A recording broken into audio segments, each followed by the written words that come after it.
7 Action News at 7 p.m. Thank you.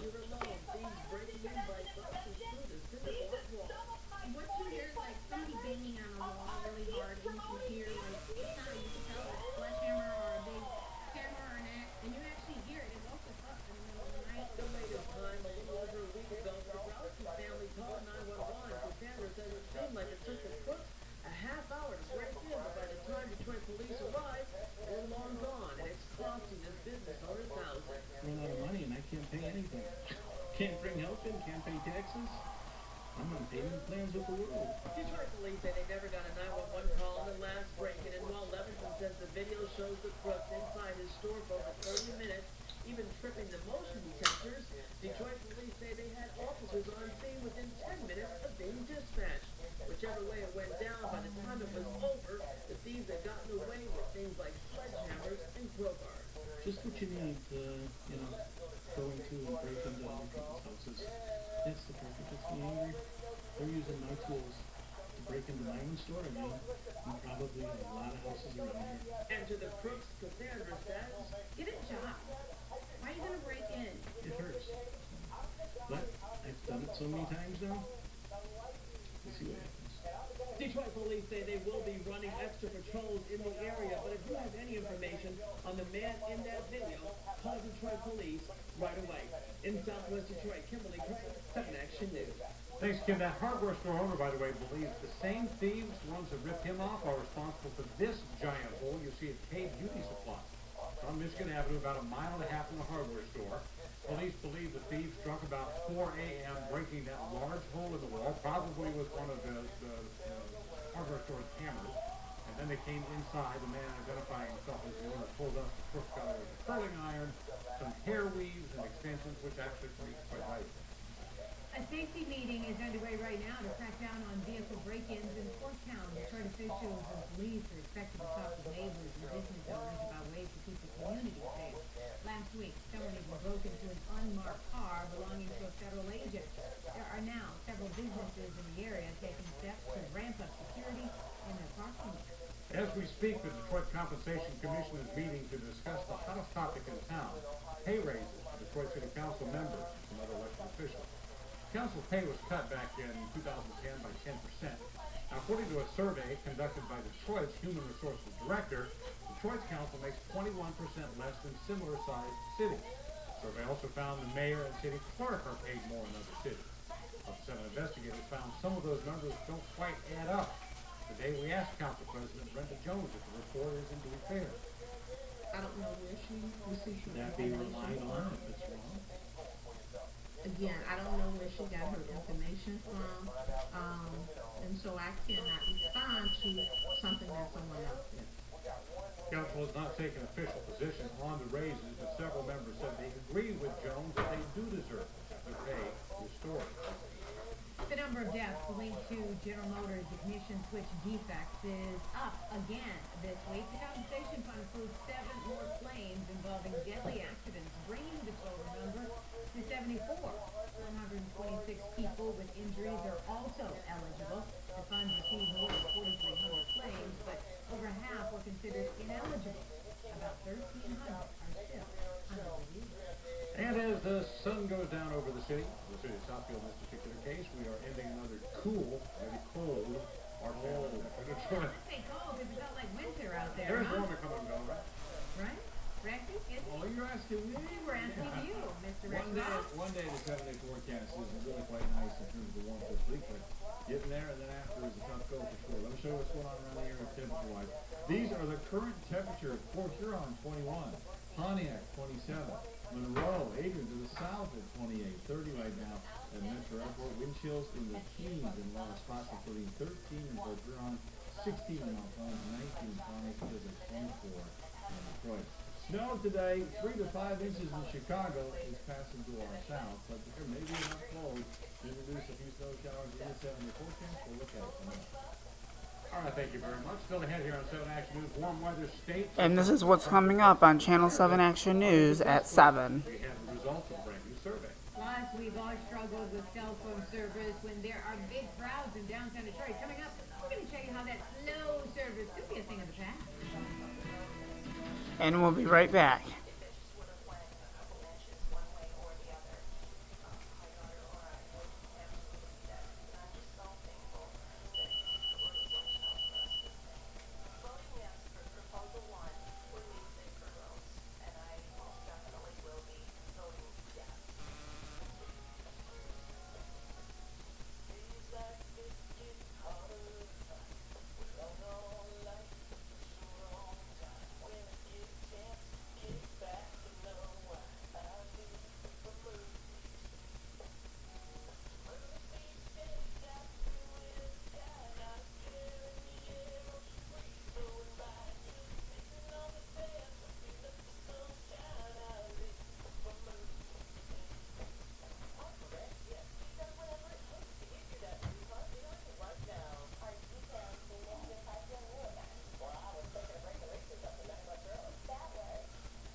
New at 7, where is the leading place to spend your golden years once you've saved up for retirement? Well, a new report from bankrate.com reveals the best and worst states for those looking to retire. So if you thought the warm and sunny states would come out on top, you'd be wrong. The top state is Wyoming, followed by Colorado, Utah, Idaho, and Virginia. I think even if you're going, yes. At the bottom of the list, Arkansas, New York, Alaska, West Virginia, and Louisiana. Now, in case you're wondering, Michigan comes in at the number 25. The top half. There you go. Gas prices are creeping back up here in Michigan, jumping 20 cents last week. According to AAA, the average price for a regular unleaded is now $2.48 a gallon. Now, the good news is that's still down $1.14 from last year.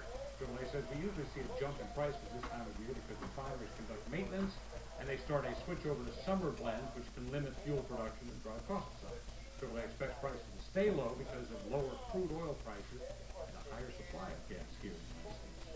All right, coming up on 7 Action News, every year travelers report thousands of dollars worth of valuable. And this is what's coming up on Channel 7 Action News when we return. The 7 investigators go digging for answers. Plus, he's a Dearborn cleric known for influencing hundreds of thousands of ISIS followers on social media. We'll tell you why the feds want to talk to him in court tomorrow. Stay tuned with Channel 7 Action News. It will return after these messages. And we're always taking action for you in Southeast Lower Michigan. And we're your #1 source for breaking news and developments. Stay tuned.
Travelers report thousands of dollars worth of valuables stolen from their checked luggage at Detroit Metro Airport. How many people actually see a payout for what they claim they lost? 7 Action News investigator Jonathan Carlson was digging for answers. Well, considering the sheer number of bags checked each year, the majority of passengers are not victims. But for those that are, the chance of recouping your loss is slim. For the 30 million or so passengers who pass through Detroit's Metro Airport each year, millions of them check bags with the hope their valuables end up on the other side untouched. Many don't take the chance. I do try to keep as much as I can on my body. But for those with no choice, check bags at your own risk. Through the Freedom of Information Act, the 7 investigators obtained data from the TSA pertaining to just Metro Airport. It shows claim after claim, passengers reporting items stolen during travel, some with losses in the thousands of dollars. But how many of those claims actually result in a payout? At random, we took 31 recent claims totaling nearly $20,000. Only 4 claims were paid out, and all of them under $100. When an item goes missing from a checked bag, it's hard to prove theft because it's passed through so many hands. However, TSA workers are the only people at the airport with the legal right to open bags, so suspicion starts there. While the majority of TSA agents are upstanding employees, the agency has fired hundreds of their employees over the last couple of years on suspicion of stealing from passengers. The country's busiest airports rank at the top for TSA employees fired for theft. Metro Airport has previously ranked in the top 15. A frequent flyer's advice? I keep everything in my backpack and purse. And that's the same advice TSA officials give passengers who want to avoid a claim. The TSA has an online claims process, and they say they investigate every claim thoroughly. However, as we just showed you, proving your case, the odds are against you. At Metro Airport, Jonathan Carlson, 7 Action News. A Dearborn man known for advocating for jihad and influencing hundreds of thousands of ISIS followers on social media is due in federal court tomorrow. Ahmad Jabril has been extensively profiled by the 7 Action News investigators. He has been on probation after serving time for financial fraud. That comes to an end this month, but now the feds are trying to get Jabril to answer questions about his finances. The prosecutors say he has refused to answer. The government believes they are being misled about his assets and sources of funding. Last year, Jabril's social media and travel was restricted after he reportedly lied about his whereabouts. All right, we're going to turn now to a troubling story that landed a grandmother in hot water with the law. Lillian Magnus, who goes by the name Bubby, was arraigned in federal court on a list of controlled substance charges. Police say she enlisted the help of several doctors to run a sham clinic that illegally distributed prescription drugs. Some of the controlled substances included oxycodone, fentanyl, and methadone. 3 doctors and the office manager are now facing charges. Everything must go. It's the end of an era for an iconic landmark in Southfield. Macy's has officially closed its doors at Northland Center Mall, what was once considered a thriving shopping center. I would, but then it's not going to come out really good, and we're not going to be able to hear it. Mall in the U.S. It's almost It's not over. clear just how much longer the mall will stay officially open for business. Owners must clear out by the first week of April. Yeah, the Well, news tomorrow almost Detroit over, is so launching a new zero-interest loan program for homeowners to help repair their homes. Detroit Mayor Mike Duggan says the program is designed to help homeowners invest in their own homes and, of course, their neighborhoods. The program will give access to a pool of $8 million in loans. Applications for this program are expected to foster, well, expected to be in line. Big investment by Verizon's aimed at keeping its wireless customers connected in busy places tonight. To take a close look around, you'll see the so-called small cells piggybacking on light poles across downtown Detroit. The antennas are designed for areas with heavy cell traffic and for hard-to-reach locations. They're part of Verizon's $100 million investment in Michigan in 2014. And only 7 to take you inside the company's switching facility, which handles an incredible volume of calls and data usage. people, I'm running out of juice here. Switch facilities within Verizon, typical to this, does roughly 10 million voice calls, but 500 million data transmissions. That's a lot. Verizon says 100 of these 150 small cells installed in Michigan are located right here in Detroit. Okay, so let's talk about this spring-winter-like weather we're having. Yeah, we have Our it. spring-like weather. I guess technically it is spring, winter-like weather. You are correct. It feels like winter, even though we're in spring here. Temperatures did